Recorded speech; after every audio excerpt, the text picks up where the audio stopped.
Next?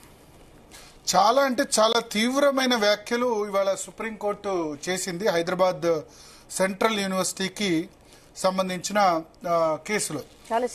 చాలా serious అయింది. అంటే ఇప్పటి వరకు బయటికి రాలేదు, ఇంకా చాలా మంది చెప్పలేదు. ఎగ్జాక్ట్ ట్రాన్స్క్రిప్షన్ నేను చెప్తాను సుప్రీంకోర్టులో ఏం కామెంట్ చేసిందో.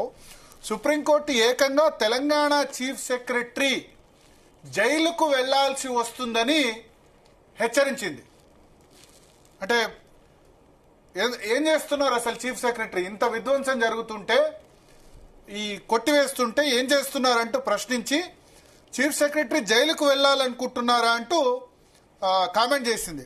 ఎగ్జాక్ట్గా నేను ఆ వర్డ్ ట్రాన్స్క్రిప్ట్ మీకు చెప్తాను. అడిగింది ఏంటంటే, బిఆర్ గవాయ్, అగస్టిన్ జార్జ్ మాయిష్ నేతృత్వం ధర్మాసనం, chief secretary will go to temporary prison constructed on the same spot near the lake. అంటే ఏదైతే హైదరాబాద్ సెంట్రల్ యూనివర్సిటీ 400 ఎకరాల భూమి ఉందో అక్కడ ఒక లేక్ కూడా ఉంది అని చెప్తున్నారు. సో ఆ లేక్ దగ్గరే ఒక టెంపరరీ ప్రిజన్ కట్టిస్తాం అవసరమైతే, జైలుకు వెళ్లాలనుందా.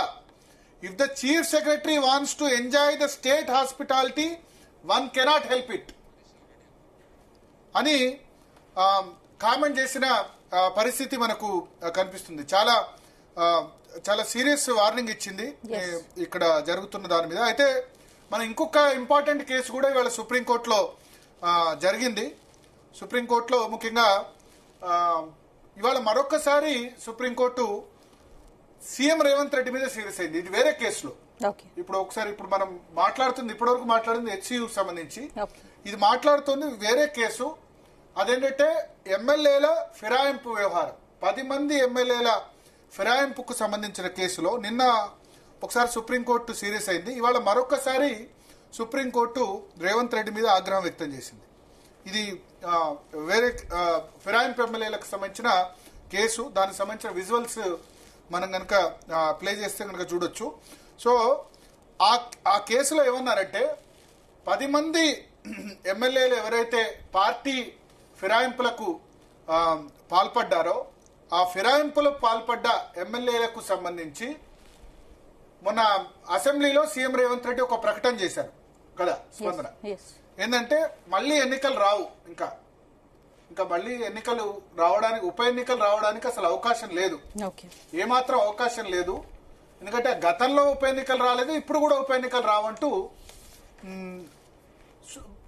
అప్పుడు శాసనసభలో రేవంత్ రెడ్డి కామెంట్ చేశారు. అప్పుడు వెంటనే హరీష్ రావు లేచి ఆయన ఇది సబ్జుడిస్ మ్యాటర్, సబ్జుడిస్ ఉంది కాబట్టి ఈ విషయంలో జోక్యం, ఈ విషయంలో మాట్లాడకుంటే బాగుంటుందంటూ హరీష్ రావు అసెంబ్లీలో ఆయన చెప్పారు. ఒకసారి విందాం మనం రేవంత్ రెడ్డి ఏమన్నారు, హరీష్ రావు ఏమన్నారు ఇవాళ. ఎందుకంటే సుప్రీంకోర్టులో దాని గురించే జరిగింది కాబట్టి ఒకసారి మనం విందాం. ఎస్,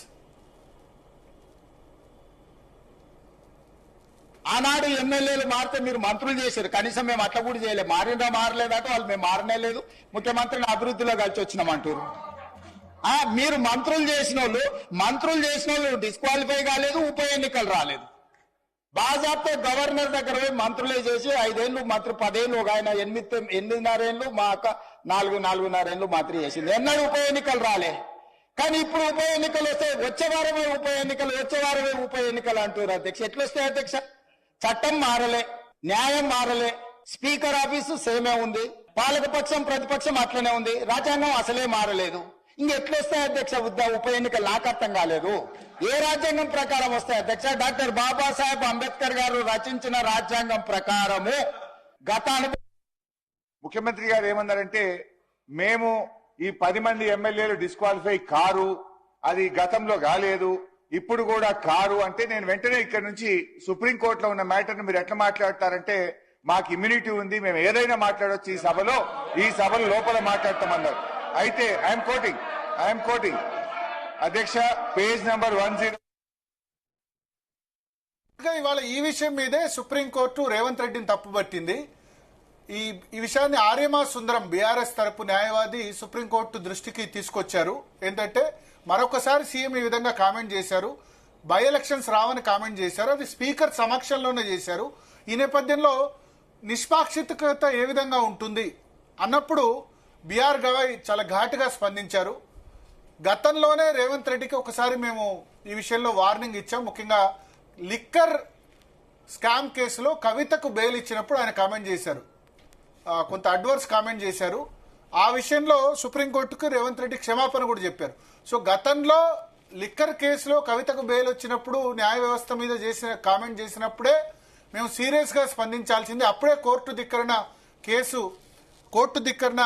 పిటిషన్ మేము కోర్టు ధిక్కరణ కింద నోటీస్ ఇవ్వాల్సింది, కానీ ఇవ్వకుండా ఉండడం వల్ల ఇవాళ ఈ విధంగా కామెంట్ చేస్తున్నారా అంటూ అభిషేక్ మను సింఘ్వి ఎవరైతే తెలంగాణ అసెంబ్లీ లెజిస్లేచర్ తరపున వాదిస్తున్నారో ఈ కేసులో ఆయన దృష్టికి తీసుకొచ్చింది. అప్పుడు అభిషేక్ మను సింఘ్వి ఏమన్నారంటే ఈ పూర్తి ట్రాన్స్క్రిప్ట్ కాదు అన్నారు. కానీ ఆర్యమా సుందరం జడ్జి కూడా అన్నారు ఇది పూర్తి transcript. BRS MLA Harish Rao లేచి నిలబడి చెప్పినా సరే అదే మాటను నేను తప్పేం కాదు అని చెప్పడం కరెక్ట్ కాదు అని సుప్రీంకోర్టు కామెంట్ చేసింది. సో ఈ విషయం మీద మనతో మాట్లాడేందుకు